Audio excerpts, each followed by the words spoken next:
Central bank of ইন্ডিয়ার KYC ফর্মটি কীভাবে ফিল আপ করতে হয় সেটি দেখাবো। এই ডান দিকে আপনার ফটো পেস্ট করতে হবে, রিসেন্ট ফটো কালার। এরপর আপনার অ্যাকাউন্ট নম্বর লিখতে হবে এখানটায়, যেটি পাসবুকে পেয়ে যাবেন। সিএফ নম্বরটি লিখতে হবে, যেটা পাসবুকে আছে। এরপরে নেম অ্যান্ড অ্যাড্রেস, এটি অবশ্যই বড় হাতে লেখার চেষ্টা করবেন, ক্যাপিটালে আপনার নেমটি, এবং অ্যাড্রেসে লিখবেন village, post office, PS, district, ঠিক আছে, এবং পিন নম্বর অবশ্যই লিখবেন। এরপরে লেখা আছে পেন নম্বর, আপনার পেন কার্ডের নম্বরটি লিখে দিবেন এবং অবশ্যই পেন কার্ডকে জেরক্স হিসেবে দিয়ে দিবেন।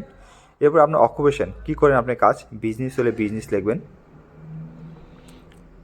আর অ্যানুয়াল ইনকাম কত আপনার, সেটা আপনি এখানে লিখে নেবেন, যত আপনার অ্যানুয়াল ইনকাম আছে।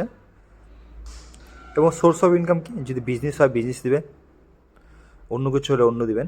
রেসিডেন্ট টাইপ নেবেন ইন্ডিভিজুয়াল, মানে আপনার সেলফ। এরপর ইমেল আইডি দিয়ে দেবেন আপনার, যদি থাকে। মোবাইল নম্বর থাকলে অবশ্যই এখানে মোবাইল নম্বর দিয়ে দেবেন।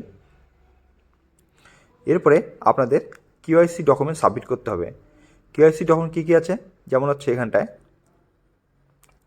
পাসপোর্ট, পাসপোর্ট থাকলে পাসপোর্ট দেবেন, যে ঘর ঠিক করে। যদি ড্রাইভিং লাইসেন্স থাকে ড্রাইভিং লাইসেন্স দেবেন। যদি আপনার ভোটার নম্বর থাকে, ভোটার আইডি, সেই ভোটার আইডি কার্ডও কেওয়াইসি হিসেবে ডকুমেন্ট দিতে পারেন। এরপরে এখানে দেখুন আধার কার্ডও আছে, আধার কার্ডও দিতে পারেন। তো কেওয়াইসির ডকুমেন্ট নম্বর এবং আপনার কেওয়াইসির ডকুমেন্ট নম্বরটাকে এখানে লিখতে হবে। যদি আধার কার্ডকে কেওয়াইসি হিসেবে দিতে চান, সেই আধার কার্ড লিখবেন। এরপর কেওয়াইসি ডকুমেন্ট অ্যাড্রেস প্রুফ, মানে আপনার আইডেন্টি প্রুফ এবং অ্যাড্রেস প্রুফ হিসাবে দুটি ডকুমেন্ট দিতে হবে। আইডেন্টি প্রুফ হিসেবে আপনার পেন কার্ড দিতে পারেন এবং অ্যাড্রেস প্রুফ হিসেবে আধার কার্ডও আপনি দিতে পারেন, এবং আধার লিখে দিতে হবে, ঠিক আছে। এরপর নিচের দিকে আসুন এবং দেখুন ডেট, যবে জমা দেবেন সেই ডেটটি এবং প্লেস, মানে যেখান থেকে করতেছেন সেই প্লেসটি দেবেন। আর আপনার ডান দিকে সিগনেচার অথবা থাম্ব ইমপ্রেশন দিয়ে দেবেন, ঠিক আছে। তো এইভাবে আপনাদের এই central bank of India KYC ফর্মটি ফিল আপ করতে হবে। যদি ভিডিওটি ভালো লাগে চ্যানেলটি সাবস্ক্রাইব